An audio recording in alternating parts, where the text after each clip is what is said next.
Thanks, Bev. Hi. I'm nobody.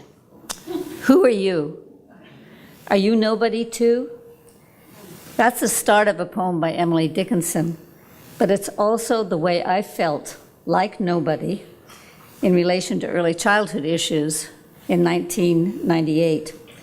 That's when I became, like Bev, a director of a local resource referral agency in Vermont.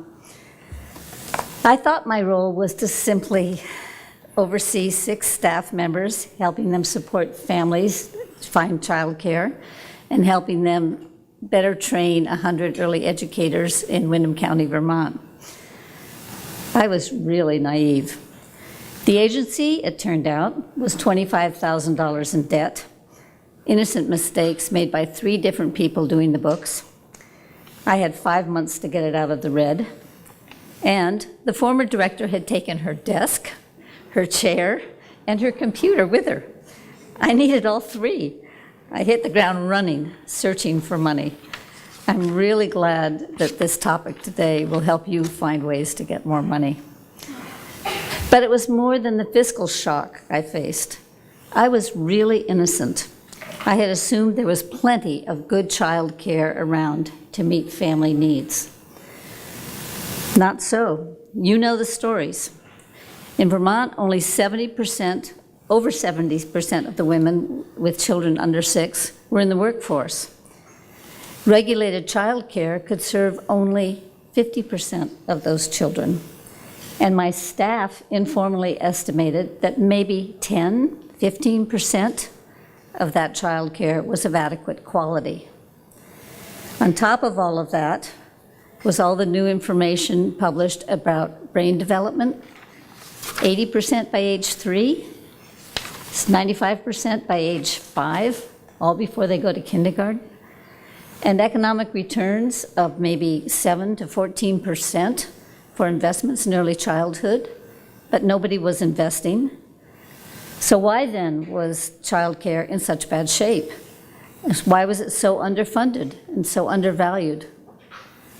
It was as if a flame had exploded inside of me.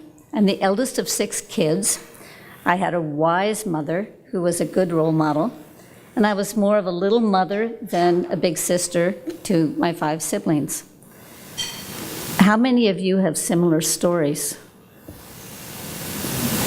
There's one. Only one? 2, 3? Okay.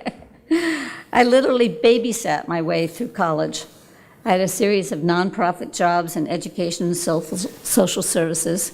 I'm married. I was the second wife of an older man and had 1 child. I thought I was going to have 6, but just 1. And I was fortunate because my husband was so much more established. I was able to be an at-home mom for our son's first 3 years. But about that flame that I felt when I got my job, parents couldn't and still can't afford quality childcare. Early educators still can't earn a livable wage with benefits.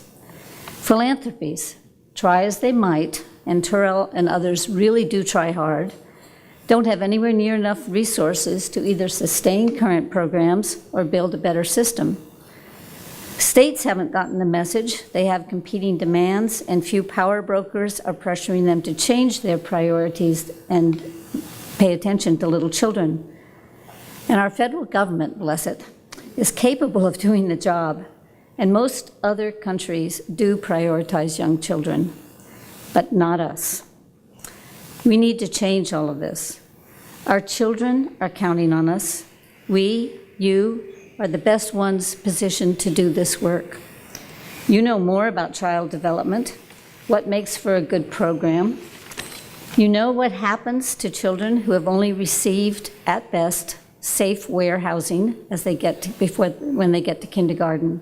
They're simply not ready to succeed in school. So I challenge you to share your knowledge, to tell the stories of your families and their children. I challenge you to tell those stories and ask questions of your local leaders and legislators. I challenge you to speak to your friends, your neighbors, your church group, to every group that you belong to. I challenge you to make calls, send those emails, respond to actions, alerts, and make your voice heard.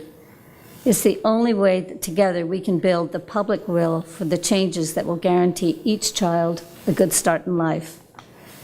You are lucky. You have Seal Zalkind and the Advocates of the Children in New Jersey here to help you. You've all heard Margaret Mead's famous statement, "Never doubt that a small group of thoughtful, committed citizens can change the world." Indeed, it's the only thing that ever has. So I salute you, teachers of New Jersey's youngest. Thank you for being here and for doing the good work that you do.